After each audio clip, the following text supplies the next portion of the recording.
Baik, bismillahirrahmanirrahim. Assalamualaikum warahmatullahi wabarakatuh. Selamat siang rekan-rekan pers. Siang hari ini kita akan mengadakan konferensi pers konsolidasi nasional calon kepala daerah dan calon wakil kepala daerah yang didukung dan diusung oleh Partai Keadilan Sejahtera. Sudah hadir di tengah-tengah kita Presiden PKS Bapak Ahmad Saiku didampingi oleh Sekjen Partai Keadilan Sejahtera Habib Abu Bakar dan Bendahara Umum Bapak Mahfudz Abdurrahman. Untuk itu kami persilahkan waktu dan tempat kepada Presiden Partai Keadilan Sejahtera Bapak Ahmad Saiku menyampaikan konferensi pers. Silakan Pak Presiden. Assalamualaikum warahmatullahi wabarakatuh. Selamat siang, salam sejahtera untuk kita semuanya. Yang saya hormati Habib Abu Bakar Al-Habsyi, Sekjen Partai Keadilan Sejahtera, dan juga Bapak Abdurrahman Mahfudz Abdurrahman, Bendahara Umum PKS, insan pers sekalian yang saya banggakan. Terima kasih atas kehadirannya di tempat ini. Saya perlu menyampaikan beberapa hal. Pertama adalah pada kesempatan hari ini, insya Allah kita akan melakukan konsolidasi nasional dan sekaligus memberikan B1 KWK sebagai bukti dukungan resmi dari Partai Keadilan Sejahtera kepada calon gubernur, wakil gubernur, calon bupati, wakil bupati, dan calon wali kota, wakil wali kota pada Pilkada serentak 2024 ini.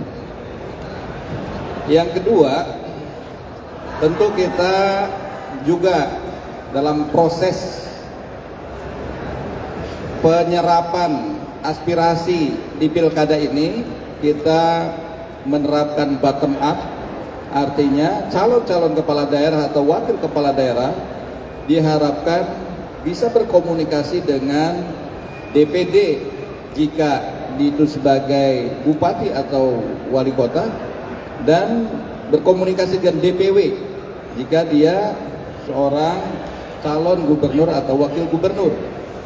Yang itu kemudian DPD akan menyerahkan surat melalui DPW kepada DPP. Begitu juga untuk DPW mengirimkan surat ke DPP siapa yang dicalonkan. Oleh karena itu, semua calon yang ada dalam kesempatan ini insya Allah bisa dipastikan semuanya sudah melalui proses bottom up ini, sudah bertemu dengan struktur di bawah. Kemudian setelah di DPP kami membentuk yang namanya tim profesional dan independen untuk melakukan kajian apakah calon kepala daerah atau wakil kepala daerah ini layak untuk kita usung, yaitu tim TPI namanya, tim profesional dan independen. Apakah punya kredibilitas, apakah punya kapasitas dan elektabilitasnya memadai? Nah, itu semua dikaji di tim profesional dan independen. Nah, yang ketiga, tentu di hadapan seluruh pasangan calon kepala daerah dan wakil kepala daerah ini, kami menegaskan bahwa dengan modal soliditas struktur, dengan militansi kader, dan juga kerja-kerja kolektif dari keluarga besar Partai Keadilan Sejahtera, hari ini kita ingin menunjukkan bahwa kita all out untuk melakukan dukungan bagi pemenangan calon-calon kepala daerah dan wakil kepala daerah yang diusung oleh PKS pada pemilu kepala daerah serentak tahun 2024 ini. Saya juga ingin menegaskan bahwa kepada para calon kepala daerah dan wakil kepala daerah di seluruh Indonesia, bahwa mari kita bersama-sama wujudkan agar proses dan tahapan pilkada tahun 2024 ini dapat berjalan secara demokratis, juga aman, damai, dan insya Allah akan menghasilkan pilkada yang bermartabat. Sehingga insya Allah ini bagian dari ikhtiar kita untuk mewujudkan kepemimpinan di daerah yang lebih berkualitas dan lebih baik. Saya kira itu yang perlu saya sampaikan dalam kesempatan awal ini. Secara detail nanti bisa disampaikan oleh Habib Abu Bakar Al-Habsyi kaitan detail berapa yang akan dilantik, berapa yang akan diberikan B1 KWK dan sebagainya. Nah itu rincian-rincian detailnya insya Allah akan sampai oleh Habib. Yes. Bismillahirrahmanirrahim. Jazakallah khair Presiden, Pak Sayhu, Pak Mahfud, para kawan-kawan media yang saya cintai, yang saya sayangi, dan yang paling membantu aktivitas kegiatan politik Partai Keadilan Sejahtera Nasional. Semoga sehat-sehat semua ya. Kawan-kawan sekalian, konsolidasi nasional hari ini adalah komitmen PKS untuk mensukseskan Pilkada serentak 2024. Jadi bukan mudah ini, ya, 500 lebih, ya. Oleh karenanya PKS memberikan mandat kepada putra-putri terbaik bangsa untuk maju dalam konsultasi Pilkada serentak 2024. Hari ini DPP PKS mengumpulkan seluruh kandidat Pilkada untuk memberikan formulir persetujuan B Parpol KWK. Ya. Hari ini DPP PKS memberikan 365 formulir persetujuan B Parpol KWK. Ada 31 persetujuan B Parpol KWK untuk gubernur, 31. Dan 65 persetujuan B Parpol KWK wali kota. Dan 272 persetujuan B Parpol KWK bupati. Tentunya ini mempunyai target ya. Ada 2 poin target kita. Target utama pertama untuk memastikan kelancaran pendaftaran para cakada yang akan berlangsung 27-29 Agustus 2024 nanti. Ya, itu yang pertama. Jadi mereka ready and siap untuk mendaftarkan. Yang kedua, untuk memastikan kemenangan para calon kepala daerah yang diusung PKS dalam konsultasi Pilkada pada 27 November 2024. Ya. Nah, selain pembagian formulir persetujuan, teman-teman sekalian, konsultasi hari ini agendanya adalah arahan, ya, arahan dari pimpinan. Arahan akan disampaikan oleh Ketua Majelis Syuro PKS, Dr. Salim Segaf Al-Jufri. Arahan ini adalah bagian daripada usaha dan ikhtiar PKS untuk memberikan pemahaman platform, ya, partai dalam program kerja para calon kepala daerah. Kita ingin memastikan bahwa calon kepala daerah nantinya akan bisa bekerja sebaik mungkin untuk mesejahterakan rakyat dan memajukan daerahnya masing-masing. Inilah kira-kira poin-poin yang menjadi perhatian dalam pertemuan kita hari ini. Semoga menjadi catatan penting untuk kita semua. Assalamualaikum warahmatullahi wabarakatuh. Waalaikumsalam. Terima kasih kepada Presiden dan Sekjen. Baik, teman-teman rekan pers, kita akan buka satu saja sesi tanya jawab. Kita batasin satu saja untuk tanya jawab. Silakan, perkenalkan dari mana dan media apa. 1, 2, 3, 4. Udah, cukup Pak. Silakan.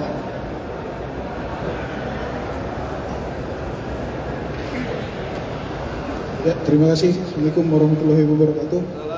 Nama saya Saiful Adaha dari Media Radar Banten. Pertanyaannya Pak, terkait dengan rekomendasi provinsi, apakah linear untuk rekomendasi di tingkat kota kabupaten? Karena seperti di daerah Tangsel, itu provinsinya PKS mendukung Andra Soni, tapi di Tangsel belum ada keputusan apakah mendukung Benyamin Pilar atau Marcel gitu. Nah, mungkin apakah keputusan itu linear atau tidak? Terima kasih. Kita tampung semua dulu ya. Siapa lagi? Selamat siang Pak, izin saya Krisna dari Kompas.com. Ada beberapa pertanyaan yang akan saya sampaikan. Yang pertama, kemarin waktu Pak RK mendeklarasikan dukungannya dengan Pak Suswono untuk maju pada Pilgub 2024. Apakah dari PKS itu sudah secara resmi dengan Pak Suswono dengan Pak RK itu apa sudah resmi mengusung beliau berdua untuk maju ke Pilgub maksud saya. Lalu yang kedua, bagaimana dengan Pak Anies, Pak? Ini kan Pak Anies sebelumnya PKS mengusung Pak Anies untuk maju ke Pilgub maksud saya. Nah itu bagaimana, sudah ada omongan sebelumnya dengan Pak Anies atau bagaimana komunikasinya?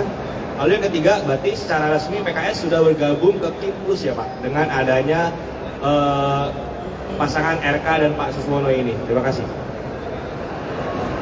Oke, siapa lagi tadi? Oke. Kalau bisa pertanyaan cukup satu saja ya. Oke.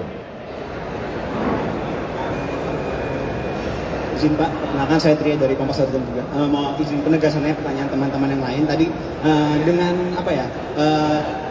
Dari Kompas.com terkait dengan pilkada saat ini itu PKS kan Tria. Nah, terkait dengan pilkada tahun ini PKS cenderung di pemerintahan itu kan bergabung dengan Kim Plus gitu. Nah, kemudian juga kemarin sudah diklaim kalau misalkan PKS mendukung RK dan Pak Suswono gitu di Pilkada Jakarta. Apakah tidak ada kekhawatiran pendukung PKS yang notabene beririsan dengan Pak Anies gitu, PKS khawatir akan kehilangan masa pendukung atau simpatisannya gitu di Jakarta, kemudian untuk di Jawa Tengah kan Kim Plus Pak Dasko sudah menyatakan akan mendukung Ahmad Lutfi dan Kaisang di Jawa Tengah. Apakah PKS juga akan mengikuti memberikan dukungan kepada pasangan tersebut? Terima kasih. Cukup ya? Cukup ya? Satu kan? Oke. Baik. Dijawab Pak Sekjen dulu atau Presiden? Presiden dulu. Terima kasih atas pertanyaan yang disampaikan. Pertama dari Mas Saiful ya. Apakah kita koalisi di provinsi dengan kota kabupaten linear atau tidak? Ini tidak seluruhnya juga linear ya, tapi itu tergantung situasional dari satu daerah. Yang bisa dilinearkan kemungkinan akan linear. Yang tidak memungkinkan ya satu persatu ya. Nah, termasuk diantaranya di Banten ya. Di Banten ini kita hampir rata linear antara di provinsi dengan kota kabupatennya, saya kira hampir semuanya terjadi. Nah, tapi di daerah-daerah lain konfigurasinya tetap nggak bisa juga dipaksakan, sehingga mungkin berbeda antara yang di provinsi dengan pasangan di kota kabupaten, dukungan dari partai-partai politiknya. Saya kira itu ya. Kemudian yang kedua dari Mas Tisna ya, apakah PKS secara resmi bergabung resmi mengusung RK dan Suswono? Betul. Jadi kita sudah mencabut SK terdahulu terkait dengan pengusungan Pak Anies Rashid Baswedan dan Sohibul Iman, dan kemudian diganti dengan SK yang terbaru yaitu RK Suswono. Ya. Kemudian yang kedua, bagaimana dengan Pak Anies? Terus terang kita sudah berjuang sejak awal, kita mengeluarkan SK. Tahu tanggal 25 Juni kita juga sudah deklarasikan akan mengusung Pak Anies dan Sohibul Iman.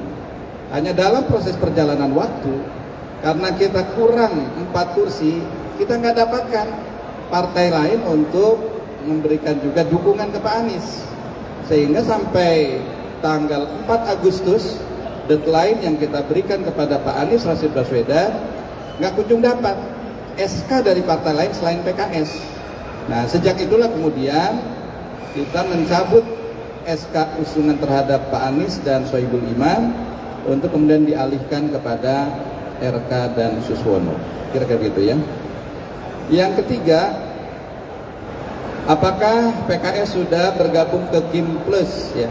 Sesuai dengan Musyawarah Wajiib Syuro yang ke-11 yang dilaksanakan pada tanggal 9 hingga 12 Agustus kemarin, maka PKS sudah menyatakan diri hasil Musyawarah Wajiib Syuro itu memang betul bergabung dalam koalisi.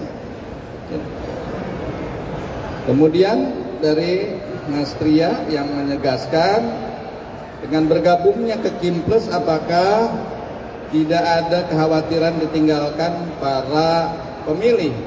Ini sebagai satu ikhtiar ya, dan keputusan yang diambil oleh PKS bukan keputusan orang per orang, tapi sekali lagi adalah keputusan musyawarah majelis syuro. Saya sebagai presiden PKS tentu melaksanakan saja apa yang diputuskan oleh musyawarah majelis syuro. Ketika musyawarah majelis syuro meminta agar PKS berkoalisi, itu tentu dengan pertimbangan-pertimbangan yang sedemikian banyak, pro kontranya juga. Tapi kemudian ketika hasilnya adalah harus koalisi, maka saya tentu menjalankan kebijakan itu berkoalisi. Ya. Nah, adapun kaitan bagaimana kita dengan pendukung konstituen kita, insya Allah dalam perjalanan waktu kita akan terus melakukan edukasi politik terhadap struktur kita agar tetap solid, termasuk juga kepada pemilih agar juga paham kenapa PKS melakukan kebijakan yang seperti itu. Memang mungkin komplain-komplain ya sedemikian banyak hari ini, ya kita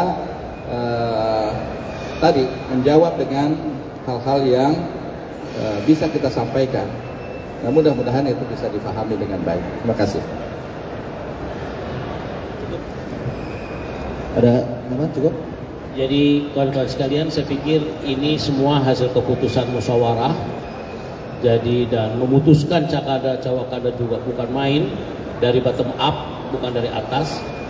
Sehingga semua keputusan yang kita lakukan ini insya Allah akan menjadi keberkahan buat Partai Keadilan Sejahtera.